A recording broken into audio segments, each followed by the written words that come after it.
겨울 바람은 유난히도 매서웠다. 지리산 자락 깊숙이 박혀있는 함양군 마천면, 그 험준한 산세가 품은 영원사는 세상과 단절된 섬과 같았다. 전쟁이 휩쓸고 간 상처가 아물기도 전에 가난이 덮친 시대였으나 이곳 영원사의 겨울은 세속의 가난보다 더 차가운 적막만이 감돌았다.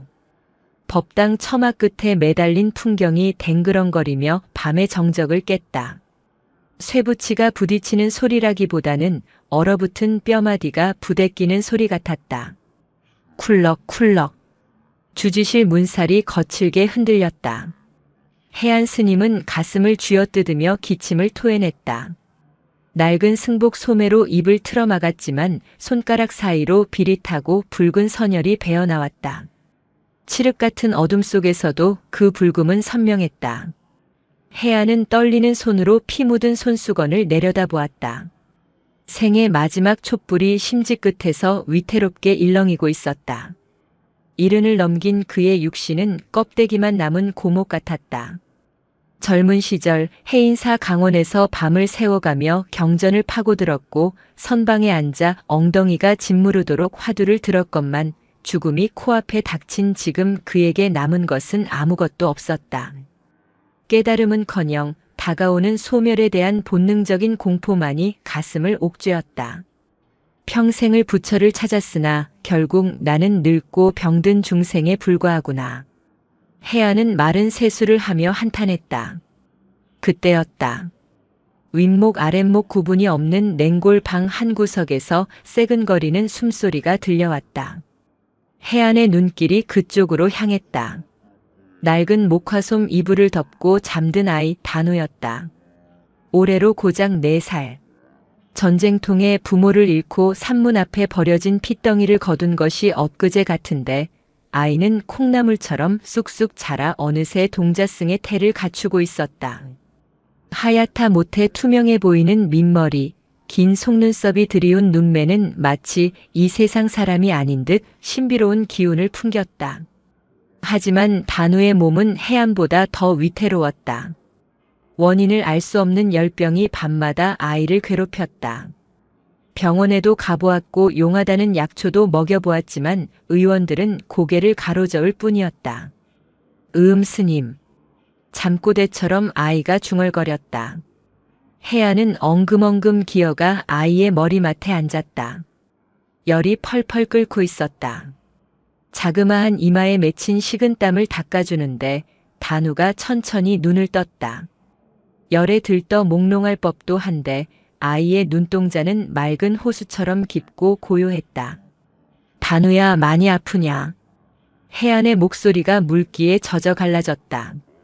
단우는 고개를 가로저으며 고사리 같은 손을 해안의 쭈글쭈글한 손등 위에 얹었다.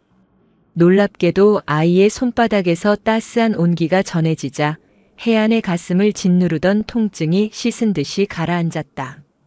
스님, 아프지 마세요. 저기 산이 울어요. 단우가 문 밖을 가리키며 말했다. 산이 울다니? 바람 소리일 게다. 아니에요. 산이 아파서 울어요. 사람들이 많이 죽어서 땅속이 차가워서 울어요. 해안은 등골이 서늘해짐을 느꼈다. 단우는 종종 알 수 없는 소리를 했다.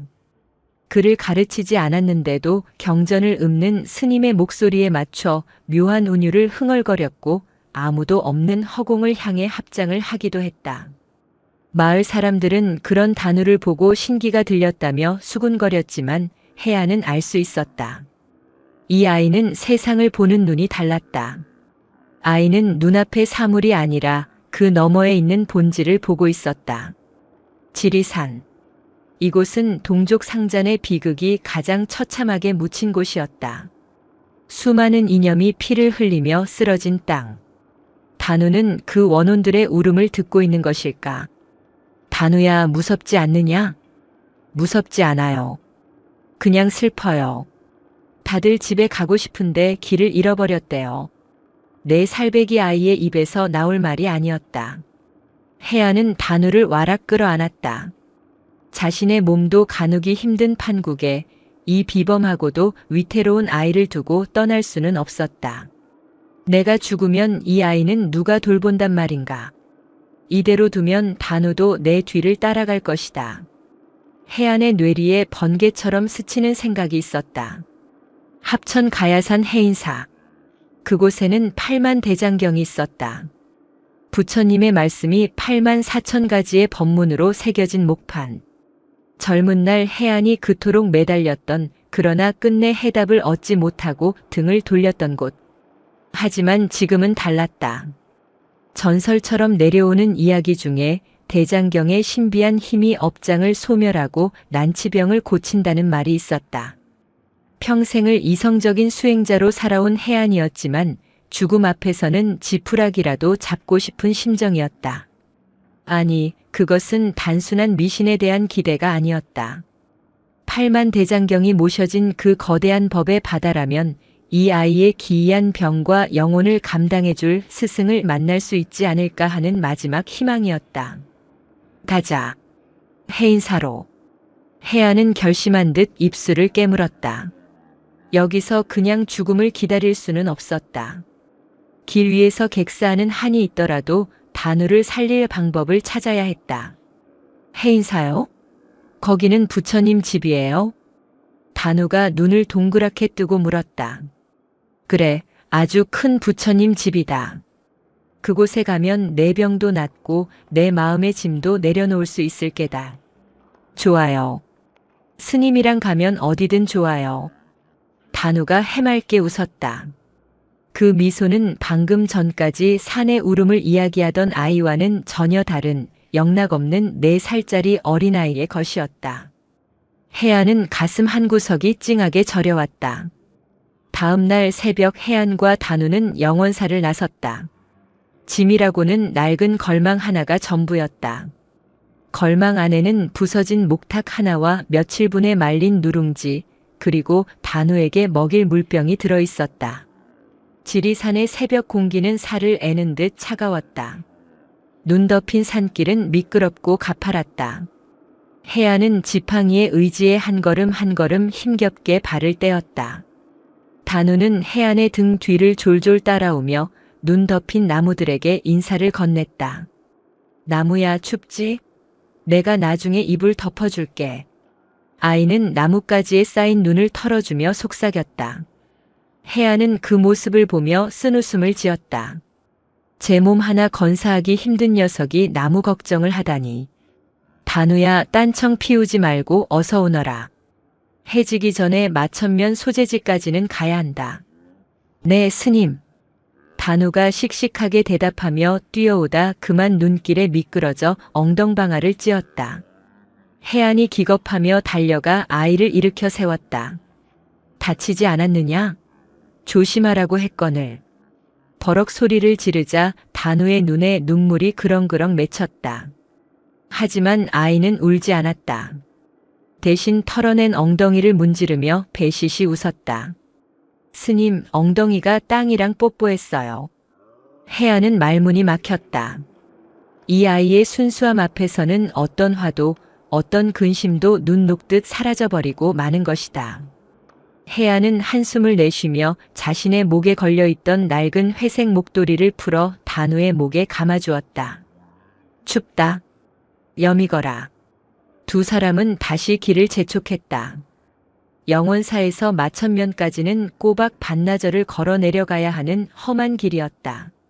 산을 내려갈수록 바람은 잦아들었지만 대신 사람 사는 세상의 냄새가 짙어졌다.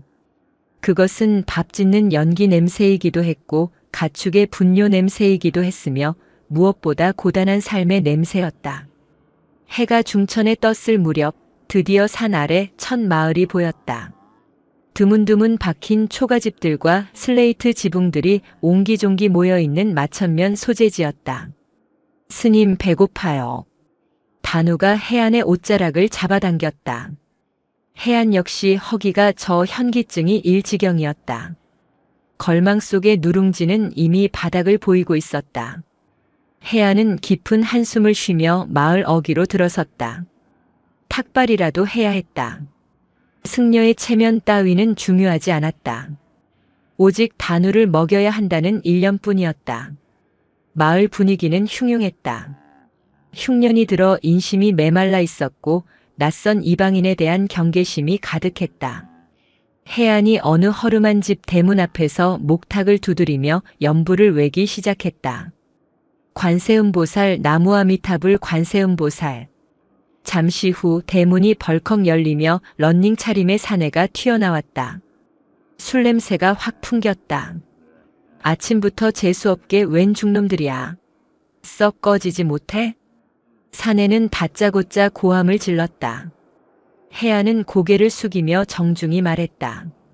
지나가던 수행승입니다.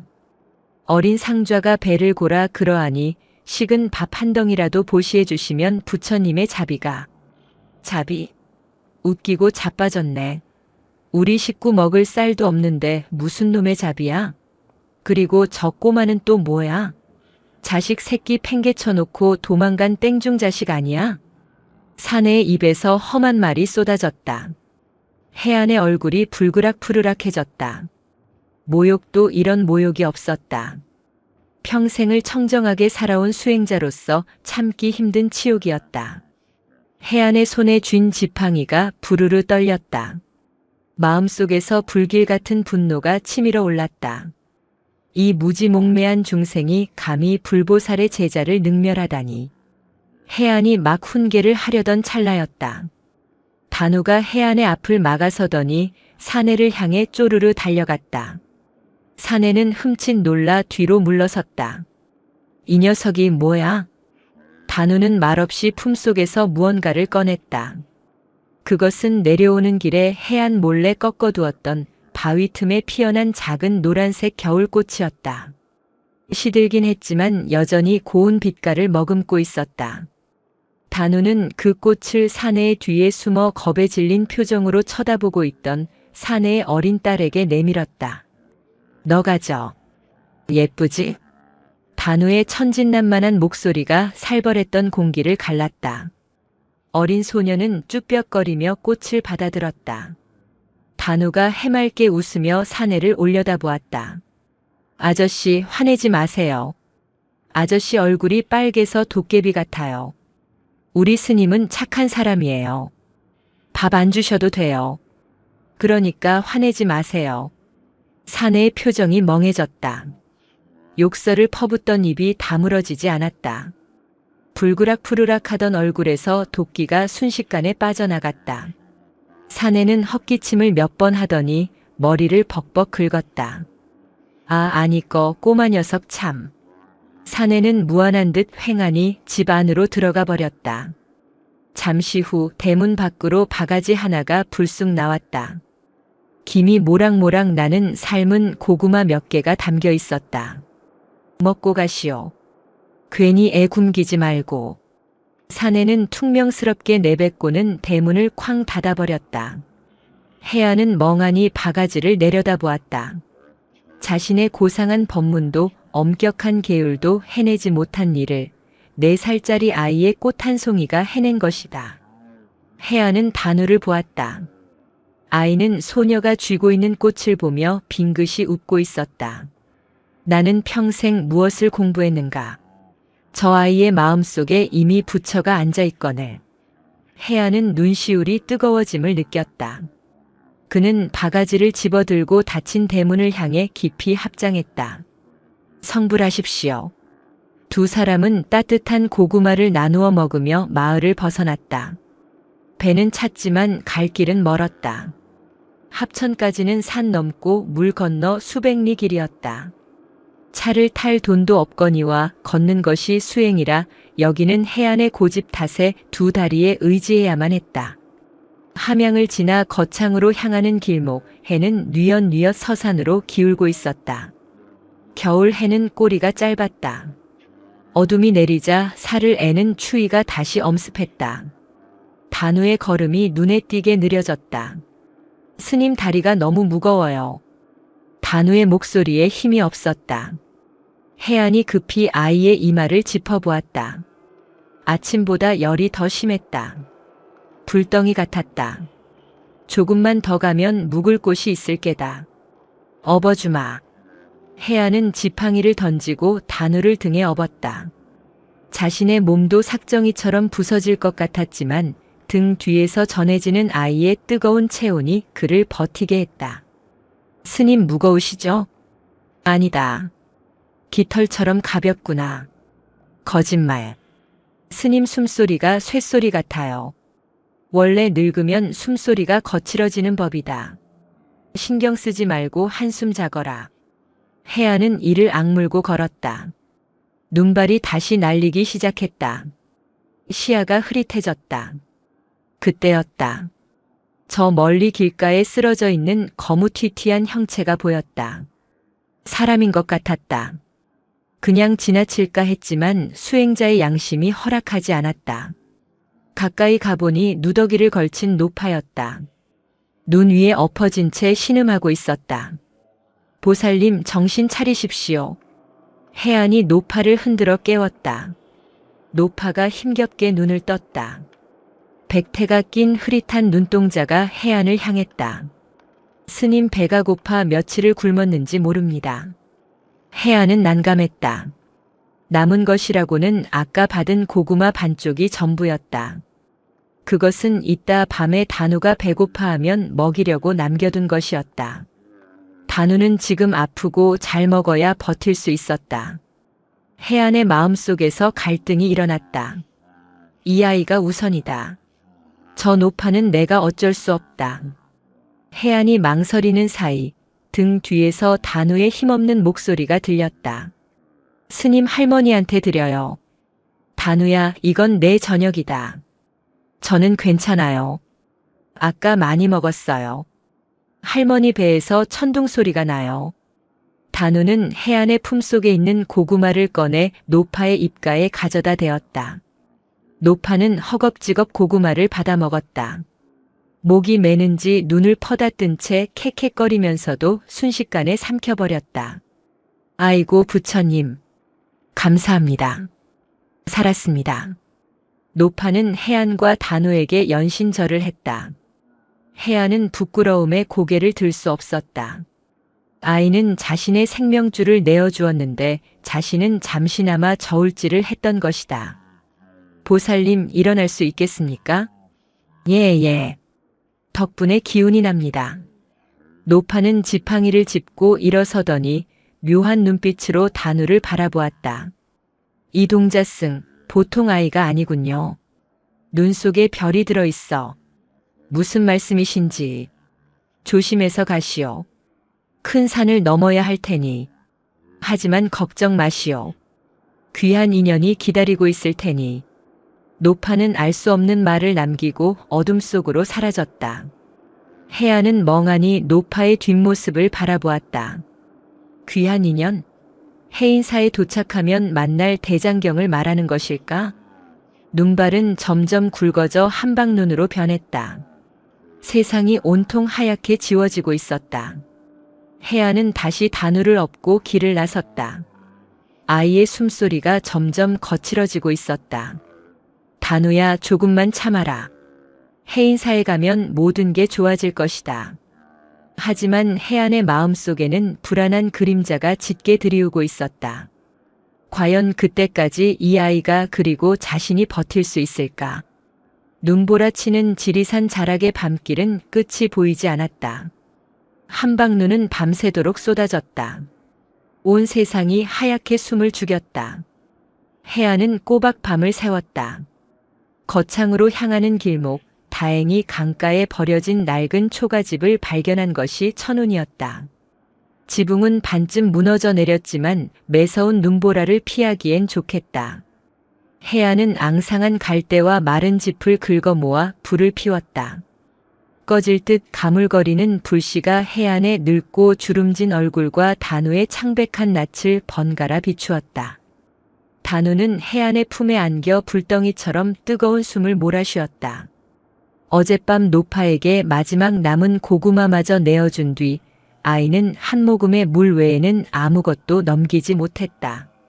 혜안은 자신의 낡은 장삼을 벗어 아이를 겹겹이 감쌌지만 추위는 살갗을 파고드는 듯했다. 반야 심경에 이르길 조겨놓은 계공이면 도일체 고액이라 하였거늘. 혜안은 속으로 경문을 외웠다. 물질도 느낌도 생각도 의지도 의식도 모두 실체가 없는 텅 빈 것이라 보라. 그리하면 모든 괴로움에서 벗어날 수 있으리라. 그러나 지금 해안은 그 어느 때보다도 생생하게 괴로움을 느끼고 있었다. 손끝을 파고드는 추위라는 물질적인 고통, 굶주림이라는 감각, 그리고 이 아이를 살리지 못할지도 모른다는 공포라는 생각이 펄펄 살아있는 실체처럼 그를 짓눌렀다. 평생을 공을 탐구했으나 나는 굶주림과 추위 앞에서 무너지는 일개 중생일 뿐이구나. 이 아이의 고통 하나 덜어주지 못하는가. 자조 섞인 한숨이 터져 나왔다.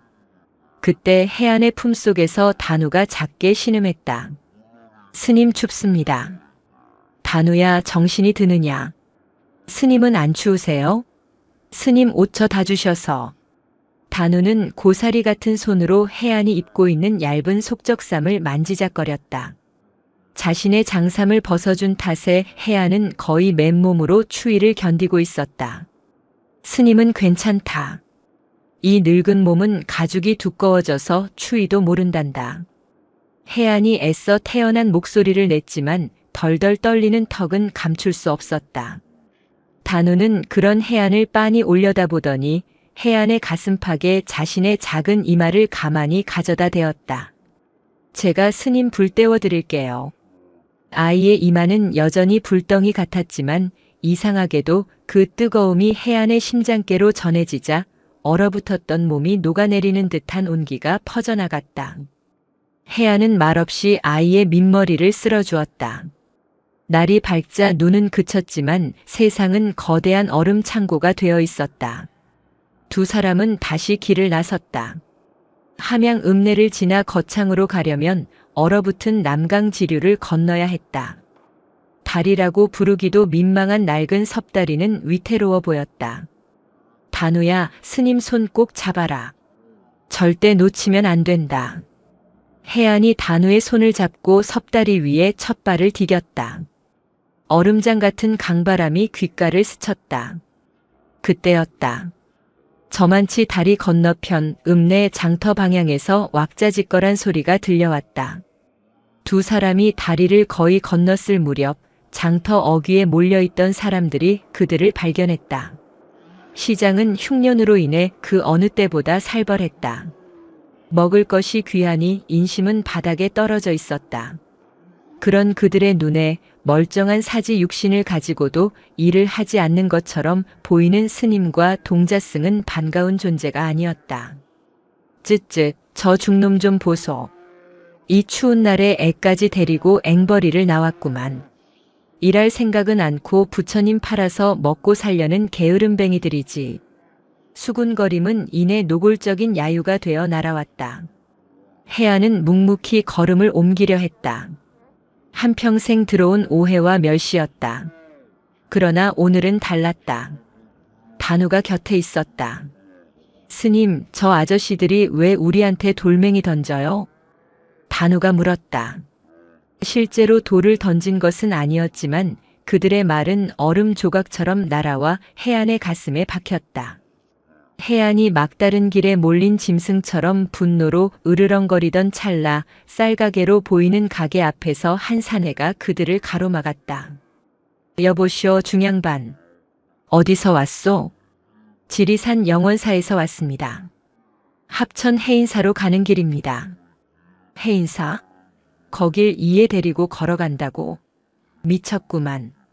사내는 해안의 낡은 걸망을 위아래로 훑어보더니 침을 찍 뱉었다. 요즘 같은 세상에 부처가 어딨다고. 다들 굶어 죽게 생겼는데 중놈들은 팔자 좋게 경이나 외고 다니지. 당장 꺼지지 못해. 재수 없으니까. 사내가 해안의 어깨를 거칠게 밀쳤다. 비틀거리던 해안이 그만 눈길에 미끄러져 넘어지고 말았다. 단우가 놀라 해안에게 달려갔다. 스님, 괜찮으세요? 해안의 두 눈에 불이 일었다. 수행자의 인욕은 바닥난 지 오래였다. 평생 쌓아온 공덕이 무너지는 소리가 들렸다. 그가 지팡이를 고쳐 쥐고 사내에게 호통을 치려던 바로 그 순간이었다. 멍멍아, 단우의 작은 목소리가 들렸다. 해안이 고개를 돌려보니 단우가 쌀가게 처마 밑에서 추위에 떨고 있는 누렁이 한 마리 앞에 쪼그리고 앉아 있었다. 뼈만 앙상하게 남은 개는 낯선 아이의 접근에 경계하며 이빨을 드러내고 있었다. 단우는 아랑곳하지 않았다. 그리고는 해안조차 몰랐던 행동을 했다. 단우는 자신의 품속 깊이 숨겨두었던 아까 해안이 몰래 쥐어준 마지막 남은 누룽지 조각을 꺼냈다. 어른 손톱만한 딱딱하게 말라비틀어진 조각이었다. 해안은 그것이 단우의 마지막 비상식량임을 알고 있었다. 단우는 그 누룽지를 반으로 쪼개려 했지만 너무 딱딱해서 부러지지 않았다. 그러자 단우는 누룽지를 제 입속에 넣었다. 그리고는 한참을 오물오물 씹었다. 단우야, 내가 먹으렴. 어서. 해안이 다급하게 외쳤지만 단우는 고개를 저었다. 아이는 입안에서 침으로 불린 누룽지를 조심스럽게 뱉어내어 누렁이의 입 앞에 가만히 밀어주었다. 먹어. 너도 배고프지? 이거 먹으면 따뜻해져. 누렁이는 킁킁거리며 냄새를 맡더니 이내 핥아먹기 시작했다. 단우는 그 모습을 보며 환하게 웃었다. 그 순간 쌀가게 사내도 주변에서 구경하던 사람들도 모두 말을 잃었다. 자신도 굶주리고 병들어 죽어가는 아이가 말 못하는 짐승에게 마지막 남은 한 입을 양보하는 모습. 그것은 그 어떤 위대한 경전의 구절보다도 더 깊은 울림이었다. 해안을 밀쳤던 쌀가게 사내의 얼굴이 불그락푸르락했다. 그는 헛기침을 하더니 가게 안으로 횡하니 들어가 버렸다. 그리고 잠시 후 그의 아내로 보이는 여인이 뛰어나왔다. 여인의 손에는 따뜻한 기운이 감도는 보자기가 들려 있었다. 아이고 동자승님, 보살님이 따로 없네. 여인은 눈시울을 붉히며 보자기를 해안에게 건넸다. 우리 영감이 성질이 더러워서 그럽니다. 용서하세요, 스님. 이거라도 가져가세요. 갓 쪄낸 보리 개떡입니다. 그리고 이건 우리 애 먹이려고 끓인 건데. 여인은 작은 병에 담긴 미숫가루 물까지 해안의 걸망에 찔러 넣었다. 이 아이 많이 아픈 것 같은데 부디 해인사까지 무사히 가시길 빕니다. 해안은 보리 개떡의 온기가 느껴지는 보자기를 받아들고 아무 말도 하지 못했다. 그저 합장할 뿐이었다. 자신은 중생을 구제하겠다며 해인사로 향했지만 정작 중생을 구한 것은 병든 동자승의 순수한 자비였다. 사람들이 하나둘씩 모여들었다. 누군가는 무말랭이를, 누군가는 삶은 감자를 내밀었다. 걸망은 금세 묵직해졌다. 해안은 그들의 얼굴 하나하나를 바라보았다. 아까까지만 해도 악귀처럼 보였던 그들의 얼굴에 지금은 부처의 미소가 걸려 있었다. 스님 가요. 멍멍이 이제 배부르대요. 단우가 해안의 손을 잡아 끌었다. 두 사람은 읍내 사람들의 조용한 배웅을 받으며 다시 길을 나섰다. 거창으로 향하는 길은 여전히 춥고 멀었지만 해안의 마음은 더 이상 춥지 않았다. 품속의 보리 개떡보다 더 따뜻한 온기가 단우의 작은 손에서부터 전해지고 있었다. 함양을 벗어나 거창으로 향하는 길은 험난한 고갯길의 연속이었다. 사람들은 그 고개를 귀신 고개라 불렀다. 한국 전쟁 때 수많은 사람들이 이념의 이름으로 죽어나갔고 그 시신조차 수습되지 못한 채 버려진 곳이었다. 한낮에도 음산한 기운이 감돈다 하여 웬만한 장정들도 해가 지면 넘기를 꺼리는 곳이었다. 해안과 단우가 그 고개에 다다른 것은 해가 서쪽으로 완전히 기울어버린 오후 늦은 시각이었다. 며칠을 제대로 먹지 못하고 강행군을 한 탓에 해안의 몸은 천근만근이었다. 특히 어제 저녁부터 핏물이 섞인 기침이 나오기 시작했다. 자신의 명이 얼마 남지 않았음을 직감했다. 내가 여기서 쓰러지면 단우는 어찌 되는가. 해안의 마음이 조급해졌다. 그는 지팡이를 짚은 손에 힘을 주며 걸음을 재촉했다. 단우는 뒤에서 묵묵히 따라오고 있었다. 열에 들떠 몽롱할 법도 한데 아이는 이상하리만치 조용했다. 단우야, 힘들지 않느냐? 조금만 더 가면 평지가 나올 게다. 혜안이 숨을 헐떡이며 뒤를 돌아보았다. 단우는 걷고 있지 않았다. 아이는 고갯마루 어귀에 앙상한 떡갈나무 아래에 우두커니 서 있었다. 단우야? 단우는 혜안의 목소리를 듣지 못하는 듯 했다. 아이는 텅 빈 허공, 정확히는 고개 너머의 능선 어딘가를 빤히 응시하고 있었다. 그 표정이 너무도 심각하여 혜안은 덜컥 겁이 났다. 왜 그러느냐? 무엇을 보고 있는 게야? 혜안이 다가가 아이의 어깨를 잡았다. 단우가 천천히 고개를 돌렸다. 아이의 눈동자는 평소의 맑음이 아니었다. 깊이를 알 수 없는 심연처럼 검고 고요했다. 스님. 그래, 말해보거라. 저기 아저씨가 울어요. 단우가 손가락으로 능선 한쪽을 가리켰다. 혜안의 눈에는 그저 칼바람에 흔들리는 마른 나뭇가지들 뿐 아무것도 보이지 않았다. 헛것이다, 단우야. 날이 추워서 헛것이 보이는 게다. 어서 가자. 혜안이 아이의 손을 잡아 끌려 하자 단우가 버텼다. 아니에요. 저기 서 있어요. 우리 영원사 부엌에 있는 그 할아버지 그림이랑 닮았어요. 혜안의 심장이 쿵 하고 떨어졌다. 영원사 부엌의 할아버지 그림. 그것은 혜안의 스승이자 영원사의 선대주지였던 경어 스님의 낡은 진영이었다. 무슨 소리냐? 아저씨가 스님을 보고 울어요. 계속 미안하다고 해요. 혜안은 그 자리에 얼어붙고 말았다. 이 고개. 귀신 고개라 불리는 이곳은 혜안에게 잊고 싶은, 아니 평생을 참회해 온 업보의 현장이었다. 수십 년 전 전쟁의 불길이 지리산을 삼켰을 때 젊은 혜안은 그의 스승 경어 스님과 함께 이곳에 숨어 있었다. 관군의 토벌대가 산을 뒤지던 날 경어 스님은 지병이 도저 거동조차 못하는 상황이었다. 토벌대의 발소리가 가까워지자 스승은 혜안에게 말했다. 혜안아, 너라도 도망쳐라. 나는 틀렸다.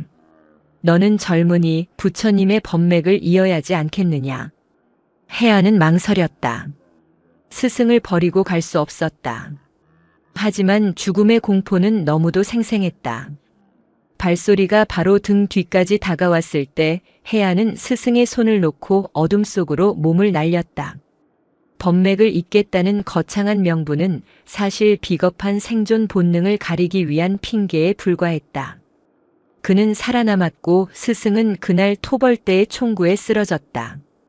혜안은 스승의 시신조차 수습하지 못했다. 그날 이후 혜안은 자신을 죄인이라 불렀다. 해인사 강원에서 경전을 파고들었던 것도 영원사 골짜기에 은둔했던 것도 모두 그날의 속죄를 위한 것이었다. 그런데 지금 4살짜리 단우가 그날의 스승을 보고 있다고 했다. 아니다. 헛소리 말거라. 혜안이 버럭 소리를 질렀다. 그것은 단우에게 친 소리가 아니라 수십 년간 자신을 올가맨 죄의식에 대한 절규였다. 혜안의 고함에 단우가 놀라 몸을 움츠렸다. 아이의 눈에 금세 눈물이 차올랐다. 스님 무서워요. 단우가 울먹이자 혜안은 그제야 정신이 들었다. 그는 자신의 죄책감 때문에 또다시 눈앞의 생명을 상처 입히고 말았다. 아, 아니다. 내가 잘못했다, 단우야. 혜안이 무너져 내리듯 아이 앞에 주저앉았다. 그는 더 이상 버틸 힘이 없었다. 육신의 병보다 더 무서운 마음의 병이 그를 덮쳤다. 쿨럭, 쿨럭 커헉. 혜안이 격렬한 기침을 토해냈다. 입을 막았던 손바닥이 흥건했다. 이번에는 검붉은 핏덩이가 쏟아져 나왔다. 혜안의 눈앞이 아득해졌다. 이것이 나의 업보로구나. 스승님을 버린 이 자리에서 나 또한 홀로 죽어가는구나. 그는 눈 위에 쓰러졌다. 차가운 눈의 감촉이 오히려 편안하게 느껴졌다. 이제 모든 것을 놓아버리고 싶었다. 스님, 일어나세요. 단우가 울부짖으며 해안의 뺨을 때렸다. 하지만 해안의 의식은 점점 더 깊은 어둠 속으로 가라앉고 있었다. 해인사도 팔만대장경도 이제는 다 부질없었다. 스님 죽으면 안 돼요. 단우는 해안의 가슴팍에 엎드려 울음을 터뜨렸다. 아이의 뜨거운 눈물이 해안의 얇은 속적삼을 적셨다. 그때였다. 단우의 울음소리가 잦아들더니 아이가 고개를 번쩍 들었다. 스님. 아이는 울고 있지 않았다. 열에 들떠 흐릿했던 눈동자가 고갯마루에 저녁 노을을 담은 듯 맑고 강렬하게 빛나고 있었다. 스님. 할아버지가 웃어요. 쓰러진 해안이 힘겹게 눈을 떴다. 무슨 소리냐? 아까 그 아저씨가요. 이제 안 울어요. 스님 보고 웃어요. 단우는 해안의 뺨을 감싸쥐었다. 불덩이 같던 아이의 손이 이상하게도 시원한 샘물처럼 느껴졌다. 할아버지가 고맙다고 해요. 해안의 눈에서 뜨거운 눈물이 흘러내렸다. 왜 무엇이 고맙다는 게냐? 나는 스승님을 버린 죄인인데. 단우는 고개를 저었다. 내 살배기 아이의 입에서 수십 년 묵은 수행승의 목소리 같은 말이 흘러나왔다. 스님이 살아남아서 저를 만났잖아요. 스님이 저를 살리려고 여기까지 왔잖아요. 그래서 고맙대요. 스승님이 스님을 용서한대요. 해안은 오열했다. 수십 년간 그를 짓눌렀던 죄의식의 사슬이 단우의 말 한마디에 산산조각 나는 순간이었다. 그는 스승을 버린 것이 아니었다. 스승은 그를 살려 법맥을 잊게 한 것이었다. 그리고 그 법맥은 경전 속의 죽은 글자가 아니라 지금 눈앞에서 자신을 살리려 하는 이 작은 생명 단우에게로 이어지고 있었다. 스승님, 스승님. 해안은 허공을 향해 절규했다. 기이하게도 해안이 울음을 터뜨리자 가슴을 짓누르던 통증이 사라지고 목구멍을 막고 있던 핏덩이가 씻겨나가는 듯 했다. 숨이 쉬어졌다. 단우가 해안의 뺨에 묻은 피와 눈물을 작은 손으로 닦아주었다. 스님, 이제 가요. 할아버지도 가셨어요. 저기 해인사에 먼저 가서 기다리신대요. 해안은 천천히 몸을 일으켰다. 죽어가던 몸에 알 수 없는 기운이 솟아났다. 그는 자신의 죄를 용서받은 것이 아니었다. 그저 자신의 죄를 끌어안고 함께 걸어갈 용기를 얻은 것이었다. 해안은 단우를 번쩍 들어 등에 업었다. 아까까지만 해도 쇳덩이처럼 무겁던 아이의 몸이 깃털처럼 가볍게 느껴졌다. 그래, 가자. 단우야. 해안의 목소리는 힘찼다. 우리 스승님 뵈러 해인사로 가자. 해안은 더 이상 고갯마루를 두려워하지 않았다. 그는 자신의 과거가 드리워진 그림자를 정면으로 밟고 나아갔다. 해는 완전히 저물었지만 두 사람의 마음속에는 그 어느 때보다 밝은 달이 떠오르고 있었다. 거창 땅이 저만치 눈앞에 펼쳐져 있었다. 귀신 고개를 넘으며 해안은 다시 태어났다. 수십 년을 자신 안에 갇혀 살던 죄인이 스승의 용서를 받고 비로소 세상 밖으로 걸어 나온 것이다. 그의 몸은 여전히 늙고 병들었으며 죽음의 그림자는 한치도 물러서지 않았으나 마음만은 청년처럼 가벼웠다. 단우를 업은 해안의 발걸음은 그러나 무거웠다. 고갯마루에서의 기이한 체험이 아이의 기력을 송두리째 앗아간 듯 했다.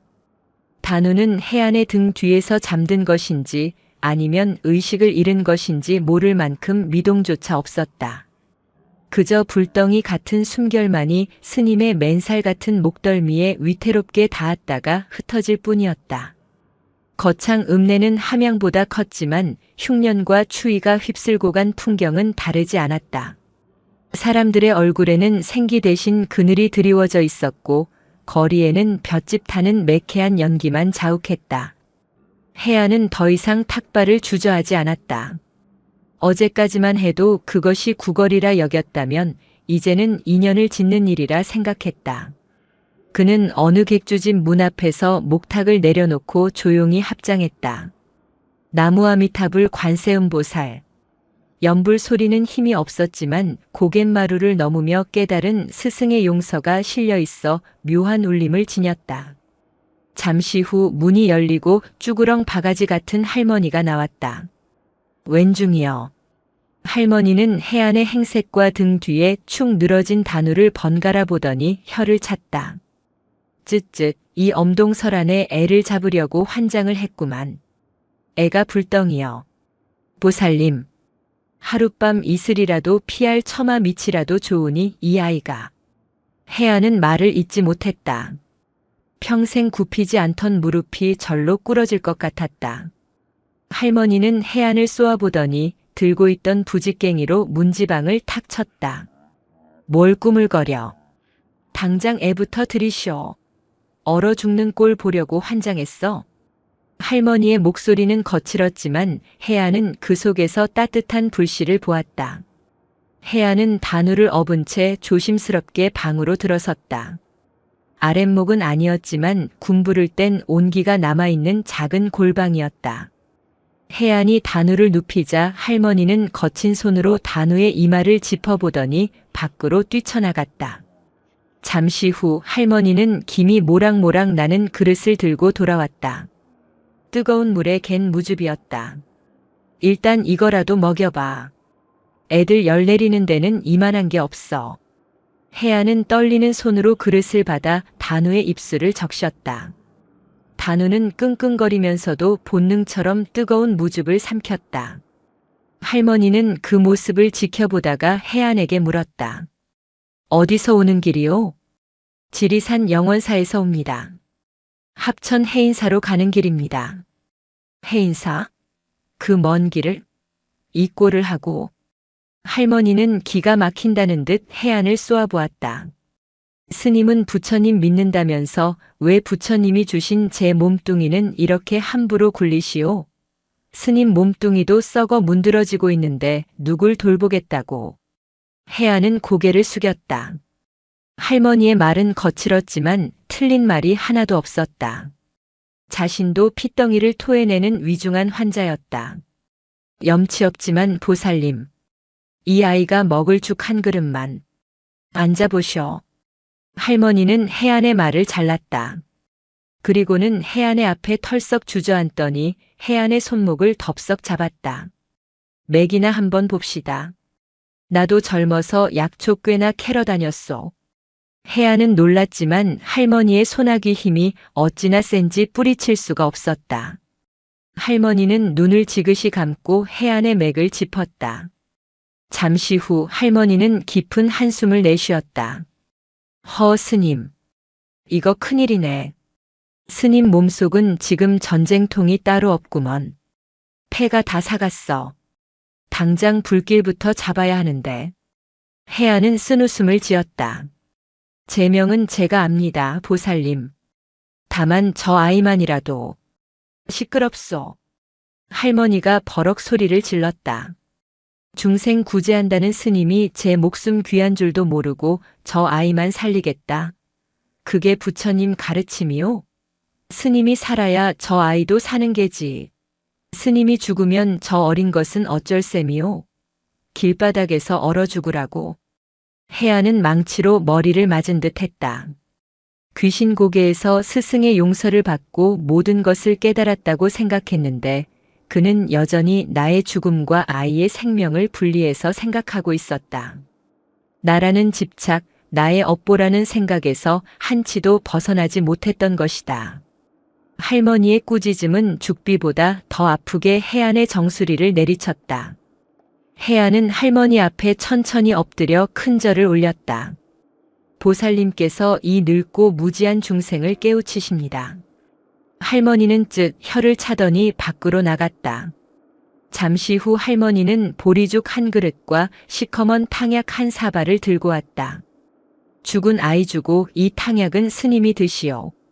내 창고에 묵혀둔 약초 찌꺼기 달인 거니까 비싸진 않아도 효과는 있을게요.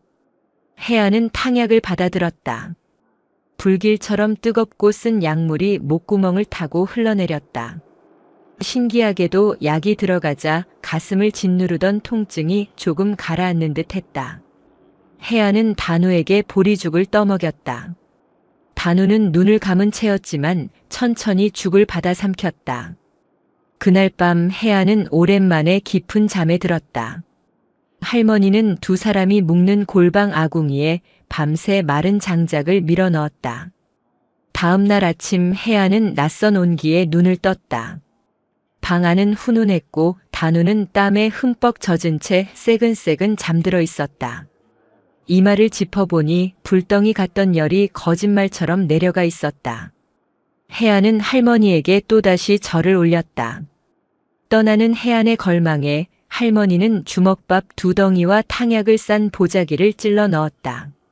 합천 가는 길이 더 험할게요. 가다가 몸이 안 좋거든 꼭 이 약을 데워 드시오. 그리고 할머니는 해안의 눈을 똑바로 쳐다보며 말했다. 해인사에 부처님이 계신 게 아니라 스님 마음속 부처가 해인사에 가는 게요. 스님이 살아야 부처도 사는 법이요. 해안은 말없이 합장했다. 두 사람은 거창 읍내를 나섰다. 합천으로 가는 길은 할머니의 말대로 험준한 고개들이 연이어 앞을 가로막고 있었다. 거창에서 합천으로 넘어가는 산길은 지리산 자락과는 또 다른 험준함을 지니고 있었다. 겨울바람은 이제 자비가 없었다. 칼날처럼 날카로운 바람이 해안의 낡은 승복을 뚫고 들어와 뼈를 저미는 듯 했다. 거창 읍내에서 받은 탕약 덕분인지 해안은 며칠간 기침을 하지 않았다. 단우 역시 열이 내린 뒤로는 칭얼거리지 않고 해안의 뒤를 묵묵히 따랐다. 아이는 여전히 말수가 적었지만 가끔 해안의 손을 잡는 작은 손의 온기가 스님을 버티게 했다. 스님, 눈이 와요. 단우가 하늘을 올려다보며 말했다. 맑았던 하늘에 어느새 먹구름이 끼더니 싸락눈이 흩날리기 시작했다. 서둘러야겠다. 눈이 쌓이기 전에 저 고개만 넘으면 가야산 자락이다. 해안이 가리킨 곳에는 이번 여정의 마지막 고개가 거대한 성벽처럼 버티고 서 있었다. 고개를 넘으면 바로 합천 땅이었고 거기서 조금만 더 가면 꿈에 그리던 해인사였다. 다 왔구나. 조금만 더. 해안이 조급한 마음에 걸음을 재촉할 때였다. 쿨럭, 쿨럭컥. 참았던 기침이 댐이 무너지듯 터져나왔다. 해안은 그 자리에 주저앉았다. 가슴속 깊은 곳에서 무언가 끓어오르는 느낌이 들었다. 해안이 황급히 입을 막았지만 손가락 사이로 뜨겁고 붉은 피가 분수처럼 뿜어져 나왔다. 스님! 단우가 비명을 지르며 달려왔다. 해안은 눈앞이 캄캄해졌다. 거창에서 얻은 약의 기운이 다한 것이었다. 아니, 애초에 그의 병은 약으로 다스릴 수 있는 것이 아니었다. 마지막 남은 생명의 불씨를 쥐어짜내 여기까지 온 것이었다. 스님, 스님 피나요? 단우가 울부짖으며 해안의 가슴을 때렸다. 해안은 아이를 안심시키려 손을 내밀었지만 손은 허공에서 힘없이 떨구어졌다. 여기까지인가. 해안의 눈에 눈보라가 휘몰아치는 하늘이 들어왔다. 해인사가 8만 대장경이 저 너머에 있는데 스승님을 뵐 면목이 없었다. 무엇보다 이 차가운 눈밭에 홀로 남겨질 단우가 눈에 밟혔다. 단우야, 단우야. 해안의 목소리는 갈라져 나오지 않았다. 의식이 아득해지려는 찰나 등 뒤에서 낯선 목소리가 들려왔다. 이런, 스님, 정신 차리시오. 누군가가 해안의 몸을 흔들었다. 해안이 힘겹게 눈을 뜨자 삿갓을 쓴 약초꾼으로 보이는 사내가 자신을 내려다보고 있었다. 고개를 넘으시려거든 정신을 단단히 붙잡으셔야지. 여기서 쓰러지면 그대로 얼어 죽습니다. 사내는 해안의 등을 두드리고 자신의 허리춤에 있던 대나무 물통을 해안의 입에 억지로 쳐넣었다. 쓰고 독한 술 기운이 해안의 목을 타고 흘러내렸다. 해안이 다시 격렬하게 기침을 했지만 사내는 아랑곳하지 않고 술을 더 부었다. 이 독한 술이 아니면 스님 몸속의 한기를 몰아낼 수 없어. 술 기운이 돌자 해안은 잠시 정신이 들었다. 나는 괜찮으니 이 아이를. 걱정 마시오. 내 비록 가난한 약초꾼이지만 얼어 죽어가는 사람을 보고 모른 척할 수는 없지. 스님, 저기 고개 밑에 내 오두막이 있어. 거기까지만 갑시다. 사내는 단우를 자신의 등에 둘러엎고 해안의 팔을 잡아 끌었다. 일어서시오. 여기서 죽으면 저승의 스승님을 뵐 면목이 있겠소? 해안은 스승님이라는 말에 번쩍 정신이 들었다. 사내는 비틀거리는 해안을 거의 질질 끌다시피 하며 눈보라를 헤치고 나아갔다. 오두막은 금방이라도 쓰러질 듯 허름했지만 아궁이에서 피어오르는 연기가 그 토이엠록 반가울 수 없었다. 사내는 해안과 단우를 방 안에 밀어넣고는 해안에 피 묻은 승복을 거칠게 벗겨냈다. 몸을 녹이시오. 나는 저 아이 먹을 것이라도 찾아보겠소. 사내는 단우를 힐끗 보더니 밖으로 나갔다. 잠시 후 사내는 말린 버섯과 산 감자를 들고 와죽을 쑤기 시작했다. 해안은 뜨거운 아랫목에 누워 몽롱한 의식 속에서 생각했다. 나는 이 사내에게 아무것도 준 것이 없는데 어찌 이리 나를 보살피는가. 그때 단우가 해안의 곁으로 다가와 해안의 손을 꼭 잡았다. 아이의 몸은 여전히 뜨거웠다. 스님, 아프지 마세요. 단우야, 미안하구나. 내가 너를 해인사로 데려가야 하는데. 괜찮아요. 단우가 해안의 귀에 대고 속삭였다. 해인사 안 가도 돼요. 해안이 놀라 눈을 떴다. 무슨 말이냐? 해인사에 가야 내 병이 낫는다고 하지 않았느냐? 아니에요. 저 아저씨가. 단우는 죽을 쓰고 있는 약초꾼의 등을 가리켰다. 아저씨 마음이 해인사보다 더 따뜻해요. 해안은 말문이 막혔다. 약초꾼이 죽그릇을 들고 다가왔다. 그는 해안과 단우에게 차례로 죽을 먹였다. 스님, 몸이 이 지경이 되도록 어찌 산을 넘을 생각을 했소. 부처님도 좋지만 목숨이 먼저지. 약초꾼이 혀를 차며 말했다. 나는 부처 같은 건 모르오. 그저 내 눈앞에 아픈 사람이 있으면 약초를 캐다 주고 배고픈 사람이 있으면 죽을 쑤어줄 뿐이요. 그게 내가 아는 전부요. 해안은 약초꾼의 얼굴을 가만히 바라보았다. 무심한 듯 던지는 그의 말 한마디 한마디가 해안이 평생을 찾아 헤맨 화두의 답처럼 들렸다. 그날 밤 해안은 또다시 기이한 꿈을 꾸었다. 꿈속에서 해안은 해인사 장경각에 서 있었다. 그런데 8만 개의 목판에는 아무런 글자도 새겨져 있지 않았다. 텅 비어 있었다. 해안이 망연자실에 있을 때 경어 스님이 나타났다. 해안아, 왜 텅 빈 목판만 보고 있느냐? 스승님, 글자가 부처님의 말씀이 어디에도 없습니다. 경어 스님이 웃으며 밖을 가리켰다. 말씀은 경전 속에 있는 것이 아니다. 내가 만난 사람들 속에 있다. 너를 꾸짖던 할미의 목소리가 법문이고 너에게 술을 먹인 약초꾼의 손길이 자비다라. 해안은 꿈에서 깨어났다. 창밖은 아직 어두웠지만 정신은 그 어느 때보다 맑았다. 그는 조용히 일어나 밖으로 나왔다. 약초꾼은 아궁이 앞에서 쪼그려 앉아 졸고 있었다. 해안은 자신의 유일한 재산인 낡은 목탁을 꺼내 약초꾼의 머리맡에 가만히 내려놓았다. 그리고는 약초꾼을 향해 그리고 이 세상을 향해 깊고 깊은 절을 올렸다.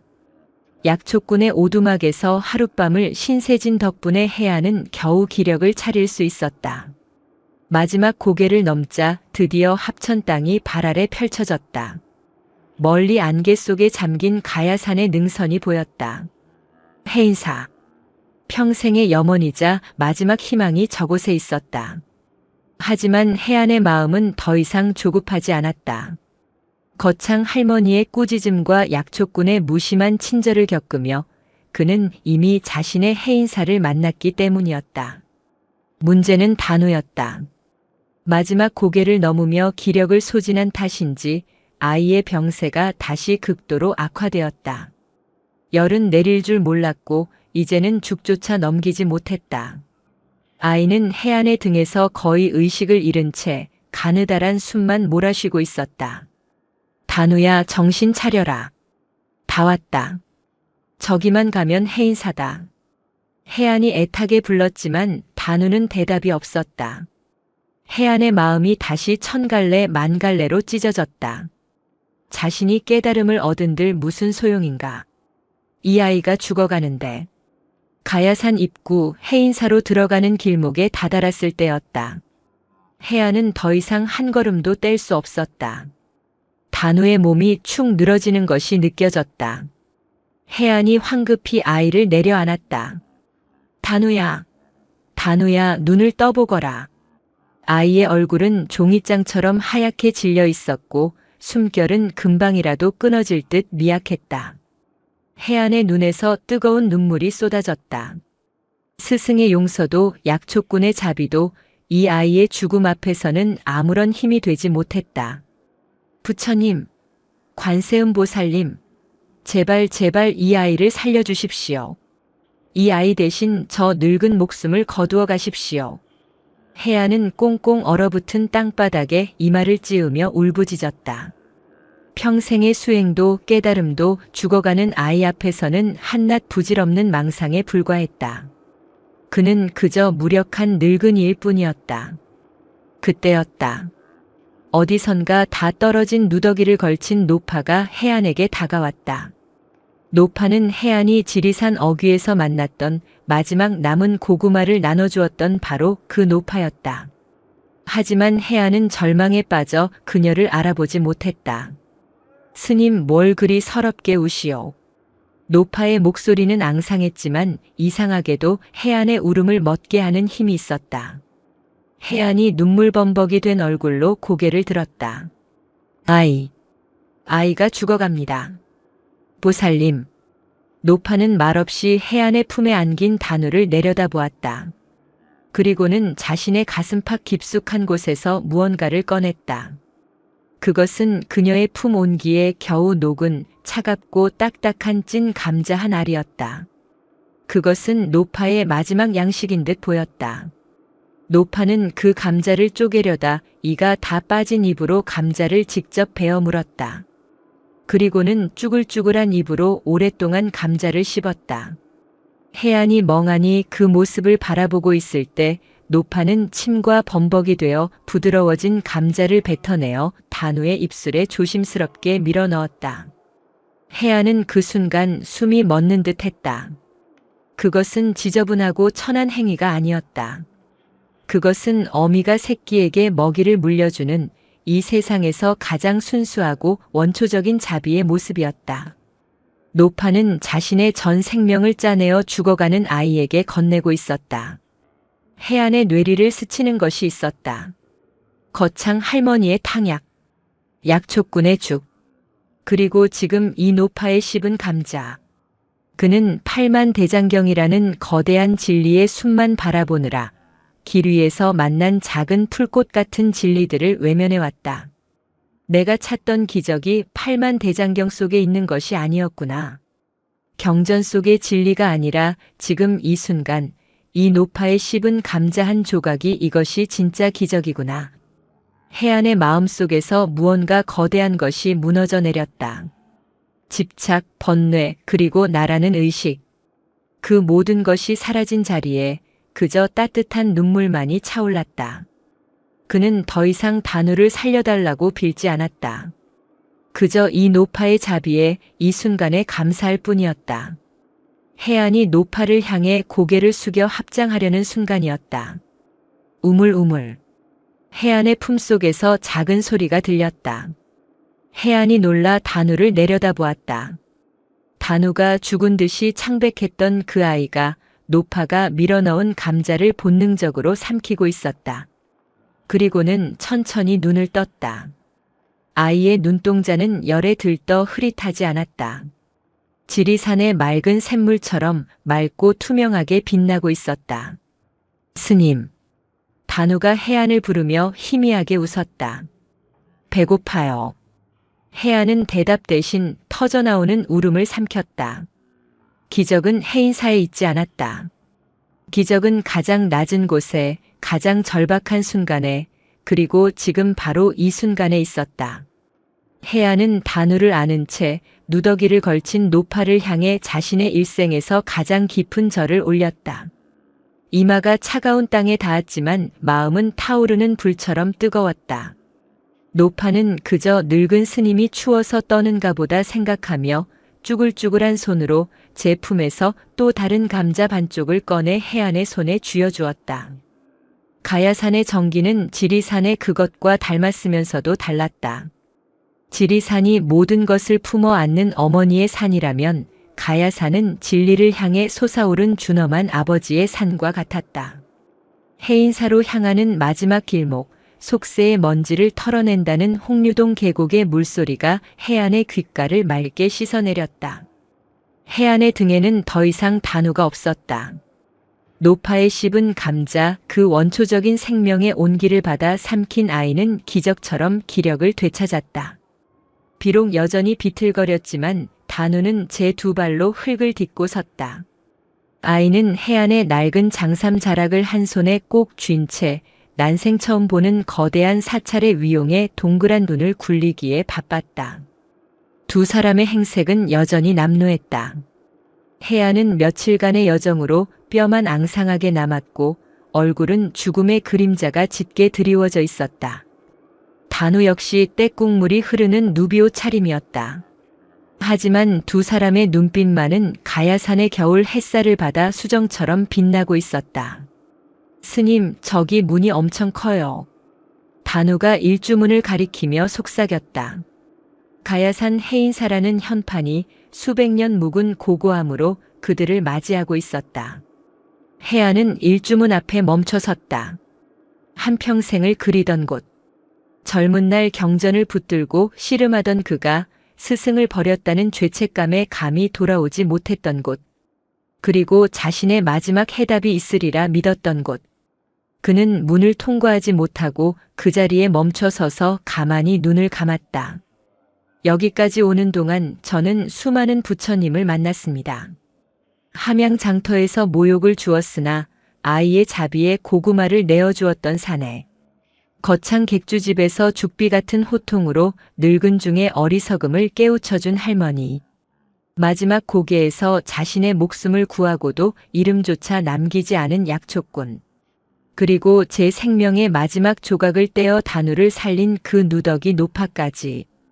그들 모두가 해안에게는 살아있는 팔만대장경이었다. 스님, 왜 안 가요? 단우가 해안의 옷자락을 잡아당겼다.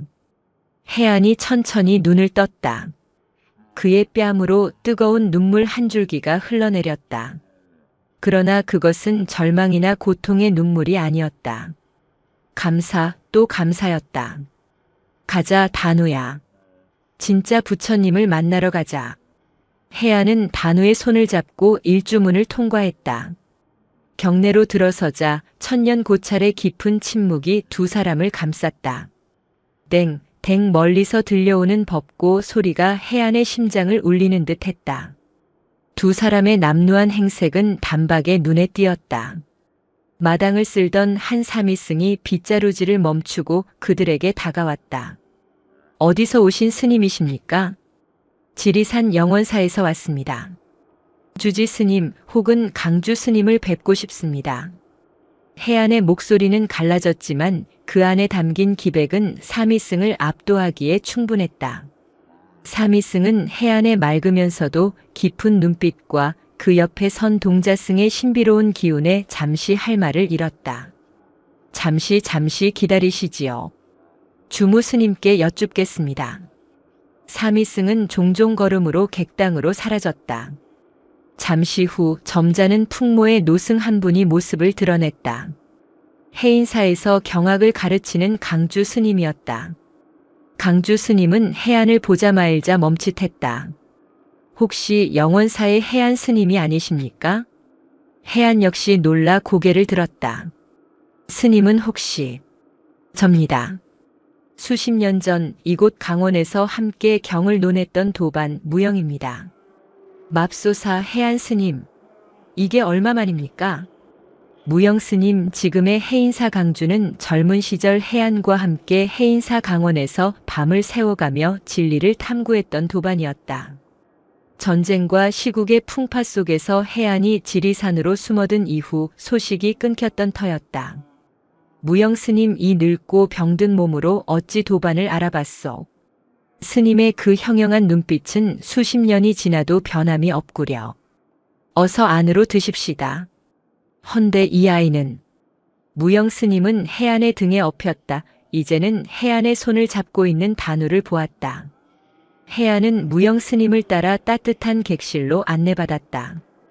뜨거운 차 한 잔이 몸을 녹이자 해안은 지리산을 떠나 해인사에 오기까지의 모든 여정을 담담하게 털어놓았다. 단우의 신비한 능력, 자신의 죽음, 그리고 길 위에서 만난 기적 같은 인연들에 대한 이야기를. 무영 스님은 해안의 말을 묵묵히 들었다. 한참의 침묵이 흐른 뒤 무영 스님이 입을 열었다. 해안 스님.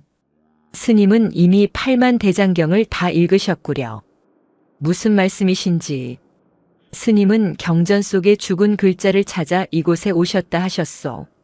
하오나 스님은 이미 길 위에서 굶주린 중생의 입을 통해 얼어붙은 사람들의 마음을 통해 살아있는 법문을 보지 않았소. 그것이 진짜 대장경이 아니고 무엇이겠소. 무영 스님은 따뜻한 찬물을 채워주며 말을 이었다. 특히 이 아이. 단우라 하셨지요. 무영 스님은 가만히 단우를 바라보았다. 단우는 낯선 노승의 시선에도 아랑곳하지 않고 찻잔에서 피어오르는 김을 잡으려 손을 뻗고 있었다. 저 아이는 경전이 아니라 진리 그 자체를 품고 있는 듯합니다. 스님은 저 아이를 살리기 위해 길을 나섰다 하셨지만 실은 저 아이가 스님을 구하기 위해 이 길을 함께 나선 것입니다. 해안은 눈을 감았다. 무영 스님의 말이 가슴을 깊이 울렸다. 이제 스님의 마지막 소원 장경각으로 가십시다. 스님께서 평생을 찾아 헤맨 답이 그곳에 있는지 아니면 스님께서 이미 찾으신 답을 확인하러 가시는 것인지 함께 가보십시다. 해안은 천천히 고개를 끄덕였다. 그의 마지막 여정이 이제 막 시작되려 하고 있었다. 해인사 장경각으로 향하는 길은 무겁고도 성스러웠다. 천년의 세월을 견뎌온 법보종찰의 심장부. 그곳으로 향하는 해안의 발걸음은 한 걸음 한 걸음이 마치 예불을 올리는 듯 경건했다. 무영 스님이 앞장섰고 해안은 단우의 손을 잡고 그 뒤를 따랐다. 장경각의 문이 열리는 순간 해안은 숨을 멈췄다. 방대한 공간을 가득 메운 목판들. 8만 4천 법문을 새긴 인류의 위대한 유산. 그것은 단순한 목판이 아니었다. 수많은 전쟁과 화마 속에서도 꿋꿋이 진리의 말씀을 지켜온 이 나라의 정신 그 자체였다. 목판에서 풍겨나오는 묵향과 오래된 나무 향기, 그리고 그 속에 깃든 법의 기운이 해안을 압도했다. 해안은 수십 년 전 꿈속에서 보았던 그 비어있는 경전의 환영을 떠올렸다. 과연 정말 비어있을까 아니면 내가 찾던 답이 저 안에 빼곡히 새겨져 있을까? 해안은 떨리는 손으로 목판 하나를 가만히 쓸어보았다. 차갑고 단단한 감촉. 그 위에 새겨진 정교하고 힘있는 글자들. 그것은 분명 비어있지 않았다. 부처님의 말씀이 진리가 그 안에 분명히 존재했다. 그런데 어찌 된 일인가? 해안의 마음은 호수처럼 고요했다. 평생을 갈구했던 답을 눈앞에 두고 있었지만 환희나 감격이 아닌 그저 따뜻하고 평화로운 기운만이 감돌았다. 경전 속의 글자들이 해안의 눈 속으로 들어오는 것이 아니라 해안의 마음 속에 이미 있던 것들이 경전 속 글자들과 공명하는 듯했다. 스님 저는 해안이 무언가 말하려 무영 스님을 돌아보았을 때였다. 스님, 스님, 저기 보세요. 이 엄숙하고 성스러운 공간에서 단우의 맑은 목소리가 정적을 깼다. 해안과 무영 스님이 놀라 돌아본 곳에 단우는 경전에는 아무런 관심도 없다는 듯 장경각 창살을 통해 비스듬히 들어오는 한 줄기 햇빛 앞에 쪼그리고 앉아 있었다. 단우야, 법당 안에서는 조용히. 해안이 조용히 타이르려 했지만 단우는 해안의 말을 들은 채도 않고 소리쳤다. 아니에요, 스님. 이것 보세요. 살아있어요. 단우가 가리킨 것은 햇빛 속에서 춤을 추고 있는 수억만 개의 먼지였다. 아이는 그 먼지들을 잡으려고 연신 작은 손을 허공에 휘젓고 있었다. 잡히지가 않아요. 하. 간지러워요. 아이의 천진난만한 웃음소리가 장경각을 가득 채웠다. 해안은 그 모습을 멍하니 바라보았다. 수억만 개의 먼지. 햇빛 속에서 덧없이 떠돌다 사라지는 그것들. 해안은 그 순간 깨달았다. 팔만대장경에 새겨진 그 수많은 글자가 말하고자 한 것이 부처님이 평생을 설파하고자 했던 진리가 바로 저 먼지 속에 있음을. 생하고 멸하며 머무르지 않고 실체도 없는 바로 저 춤추는 먼지 하나하나가 우주 만물의 이치이며 그것이 곧 부처의 성품임을 깨달았다. 나는 평생 저 목판에 새겨진 글자를 찾았으나 진리는 글자가 아니라 저 춤추는 먼지에 있었다. 해안은 자신이 수십 년 전 꾸었던 꿈의 의미를 비로소 완벽하게 이해했다. 경전이 비어 있었던 것이 아니었다. 경전이라는 형상에 집착했던 자신의 마음이 비어 있었던 것이다. 하하. 해안의 입에서 헛웃음이 터져 나왔다. 이내 그 웃음은 껄껄거리는 통쾌한 웃음으로 변했다. 그랬구나, 그랬던 것이구나. 해안은 그 자리에 주저앉아 어린아이처럼 웃기 시작했다. 피를 토하던 고통도 죽음에 대한 두려움도 스승에 대한 죄책감도 그 모든 것이 저 춤추는 먼지처럼 덧없이 사라지는 기분이었다. 무영 스님은 해안의 모습을 그리고 먼지를 잡으려 애쓰는 단우의 모습을 번갈아 보며 조용히 합장했다.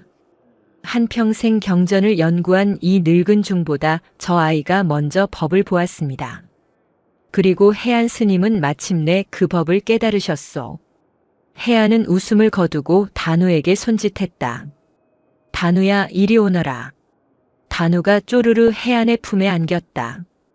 왜 웃으세요, 스님? 스님도 먼지가 간지러워요? 그래. 간지럽구나. 아주 기분 좋게 간지럽구나. 해안은 단우를 끌어안고 단우의 민머리에 자신의 쭈글쭈글한 뺨을 비볐다. 아이의 따뜻한 체온이 해안의 온몸으로 퍼져나갔다. 단우야. 내가 나의 대장경이다. 해안은 더 이상 팔만대장경을 보지 않았다. 그는 자신의 품에 안긴 살아 숨쉬는 경전, 따뜻한 온기를 지닌 진리를 끌어안고 있을 뿐이었다. 해안의 웃음소리가 멎었을 때 그의 몸은 촛불 앞에 밀랍처럼 녹아내리고 있었다. 평생을 짓눌렀던 마음의 짐을 내려놓자 마지막 남은 생명의 기운마저 한순간에 타오른 듯 했다. 해안 스님.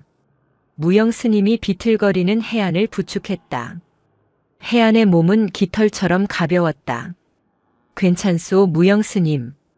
이제야말로 정말 괜찮소. 해안은 거친 숨을 몰아쉬었지만 그의 얼굴은 평생토록 지어본 적 없는 평온함으로 빛나고 있었다. 그는 해인사에 도착한 지 사흘 만에 자리에 눕게 되었다. 해인사의 모든 스님들이 늙은 도반의 마지막 길을 위해 정성을 다했다. 귀한 약재가 방에 그득했지만 해안은 조용히 고개를 저었다. 나는 내 몸의 병을 고치러 온 것이 아니오. 마음의 병을 고치러 왔을 뿐 이미 다 나았소. 해안은 자신의 마지막 시간이 다가왔음을 직감했다. 그에게는 아직 풀어야 할 마지막 매듭이 남아 있었다. 바로 단우였다. 해안이 누운 방, 단우는 스님의 손을 꼭 잡은 채 곁을 떠나지 않았다.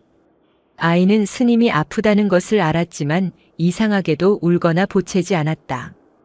그저 맑은 눈으로 스님이 잠들고 깨는 모습을 지켜볼 뿐이었다. 어느 날 저녁 해안이 잠시 눈을 떴을 때 방 안에는 무영 스님과 해인사의 주지 스님이 함께 앉아 있었다. 해안 스님. 주지 스님께서 문병 오셨소. 해인사의 주지 스님은 덕이 높은 노승이었다. 그는 해안의 마른 손을 잡으며 조용히 말했다. 스님의 여정을 들었습니다. 참으로 긴 수행의 길을 걸어오셨습니다. 해안은 힘겹게 합장하려 했다. 주지 스님, 이 늙은 중에 마지막 청이 있소. 말씀하시지요. 이 아이 단우입니다. 해안의 눈길이 단우에게로 향했다. 단우는 두 노승의 대화가 무엇인지 모른 채 해안의 손가락만 만지작거리고 있었다. 저는 곧 스승님의 곁으로 갈 것입니다. 하오나 이 아이는 이 세상에 남겨진 보물입니다. 아이는 글을 모르나 경전을 꿰뚫고 자비를 배운 적이 없으나 자비를 실천합니다. 이 아이는 해안의 목이 메었다. 부디 이 해인사에서 이 아이를 거두어 주십시오. 이 아이가 가진 맑은 영혼이 속세의 먼지에 더럽혀지지 않도록 부처님의 법 안에서 자라날 수 있도록. 해안이 주지 스님에게 머리를 조아리려 하자 주지 스님이 황급히 해안의 손을 잡았다. 스님, 머리를 드십시오. 주지 스님은 단우를 가만히 불렀다. 단우라 하였느냐? 네, 할아버지 스님. 너는 부처님이 무엇라 생각하느냐? 어른들도 답하기 어려운 화두였다. 무영 스님조차 긴장하며 아이의 입을 바라보았다. 해안은 숨을 죽였다. 단우는 고개를 갸웃거렸다. 그리고는 곰곰이 생각에 잠기더니 해안 스님이 누워있는 쪽을 바라보았다. 아이는 조르르 스님의 곁으로 갔다. 단우는 해안의 앙상한 손을 들어 자신의 따뜻한 뺨에 가져다 대었다. 부처님은 이거예요. 이것이라니? 주지 스님이 되물었다. 단우가 환하게 웃었다. 따뜻해요. 방 안에 침묵이 흘렀다. 주지 스님과 무영 스님은 서로의 얼굴을 바라보았다. 그리고는 이내 깊은 미소를 지었다. 주지 스님이 헛기침을 한 뒤 해안을 향해 말했다. 해안 스님, 들으셨습니까? 주지 스님은 해안이 아니라 단우를 향해 깊이 합장했다. 이 아이는 이미 부처를 알고 있습니다. 우리가 이 아이를 가르치는 것이 아니라 이 아이가 우리에게 법을 설할 것입니다. 해안 스님, 스님께서는 이 시대에 가장 큰 불사를 하고 가시는 것입니다. 주지 스님은 단우의 머리를 쓰다듬으며 말했다. 단우야, 오늘부터 여기가 내 집이다. 그리고 우리는 모두 너의 도반이다. 해안의 눈에서 뜨거운 눈물이 흘러내렸다. 마지막 집착, 마지막 근심이 완전히 사라지는 순간이었다. 그는 이제 아무런 여한이 없었다. 그날 밤 해안은 단우를 품에 꼭 안고 잠이 들었다. 단우야, 따뜻하구나. 네, 스님.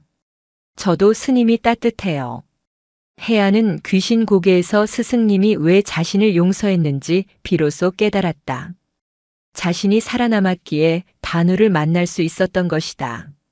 자신의 비겁함이 결국 이 아이를 해인사로 인도하는 마지막 인연의 끈이 되었던 것이다. 해안은 수십 년 만에 처음으로 스승의 그림자에서 벗어나 편안한 잠에 빠져들었다. 이제 그의 마지막 여정, 스승에게로 가는 길만이 평화롭게 남아 있었다. 해안의 마지막 며칠은 그가 평생 살아온 날들 중 가장 평화로웠다.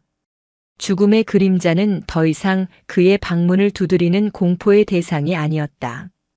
그것은 수십 년을 함께 걸어온 늙은 도반처럼 이제 그만 쉬어가자고 손을 내미는 다정한 존재가 되어 있었다. 해인사의 겨울 아침, 문사를 뚫고 들어온 햇살이 해안의 앙상한 뺨을 비추었다. 해안이 힘겹게 눈을 떴다. 방 안에는 무영 스님과 스님의 옷자락을 꼭 쥐고 곤히 잠든 단우가 있었다. 무영 스님, 여기 있소. 해안 스님. 무영 스님이 해안의 곁으로 다가와 젖은 수건으로 해안의 마른 입술을 축여주었다. 창을 열어주시겠소. 무영 스님이 낡은 창호를 활짝 열었다. 가야산의 차갑고도 청정한 공기가 방 안으로 밀려 들어왔다. 멀리서 새벽 예불을 알리는 도량송 소리가 아련하게 들려왔다. 좋구려. 해안의 쓴웃음이 아닌 맑은 미소가 입가에 번졌다. 그때 해안의 손가락을 베개 삼아 잠들어 있던 단우가 부스스 눈을 떴다. 스님, 일어나셨어요? 그래. 단우야. 아주 잘 잤다. 혜안은 마지막 남은 기력을 쥐어짜내 앙상한 손을 들어 단우의 동그란 민머리를 쓰다듬었다. 단우야. 네, 스님. 저 창밖을 보거라. 무엇이 보이느냐? 단우는 혜안의 품에서 빠져나와 창가로 쪼르르 달려갔다. 아이는 차가운 아침 햇살을 두 손으로 잡으려는 듯 허공에 손짓을 했다. 스님, 어제 장경각에서 본 먼지들이 또 춤춰요. 해님이랑 같이 춤춰요. 아이의 맑은 목소리가 방 안을 울렸다. 혜안은 그 모습을 바라보며 환하게 웃었다. 그래, 그거면 되었다. 그렇구나, 모든 것이 춤을 추고 있었구나. 혜안은 무영 스님을 바라보았다. 무영 스님, 이 늙은 도반에 마지막 부탁이 있어. 말씀하시오. 스님의 뜻이라면 무엇이든.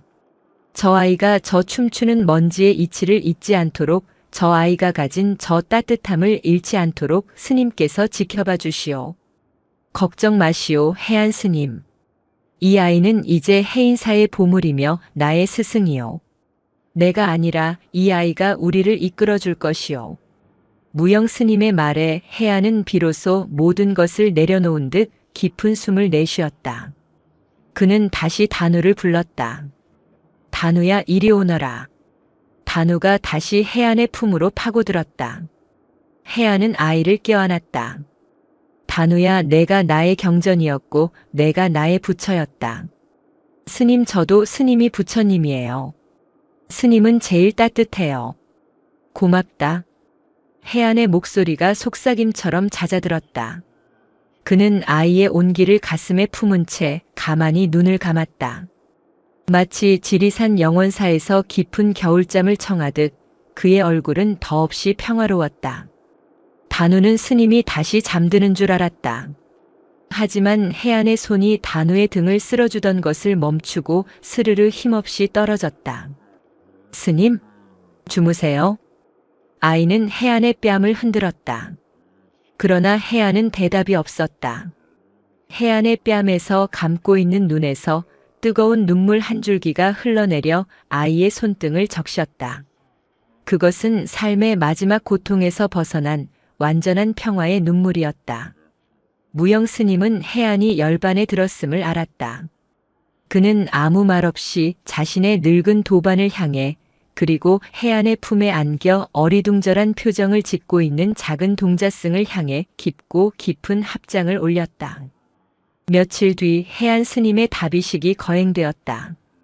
지리산에서 온 이름 없는 늙은 중의 마지막 길이었지만 해인사의 모든 대중 스님들이 나와 그의 마지막 가는 길을 배웅했다.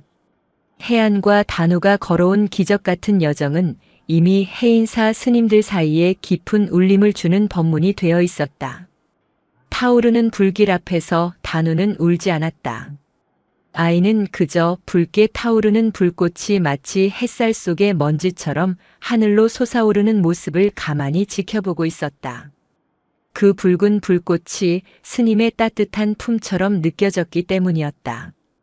해안의 사리는 맑고 영롱한 구슬이 되어 가야산 자락에 뿌려졌다. 그리고 몇 해가 흘렀다. 계절이 몇 번이고 옷을 갈아입은 가야산 해인사. 낙엽이 지는 늦가을 아침 장경각 앞마당을 비질하는 작은 동자승이 있었다. 지리산에서 간 내려왔을 때보다 키가 한 뼘은 더 자란 단우였다. 단우는 이제 해인사의 그 누구보다 경전을 깊이 이해하는 총명한 스님으로 자라나고 있었다. 그러나 아이는 경전보다 빗자루질을 더 좋아했다. 단우야. 무영 스님 이제는 해인사의 큰 어른이 되니 마루에 앉아 단우를 불렀다. 네, 스님. 무엇이 그리 즐거워 콧노래를 부르느냐. 단우는 빗자루질을 멈추고 빗자루 끝에 매달린 단풍잎 하나를 가리켰다. 스님, 이 나뭇잎이 어제는 가지 끝에서 춤을 추더니 오늘은 제 빗자루를 타고 춤을 춥니다. 허허, 그리 보이더냐? 네. 그러다 내일은 흙으로 돌아가 내년에 필 꽃들을 위해 또 춤을 출 것이라 합니다.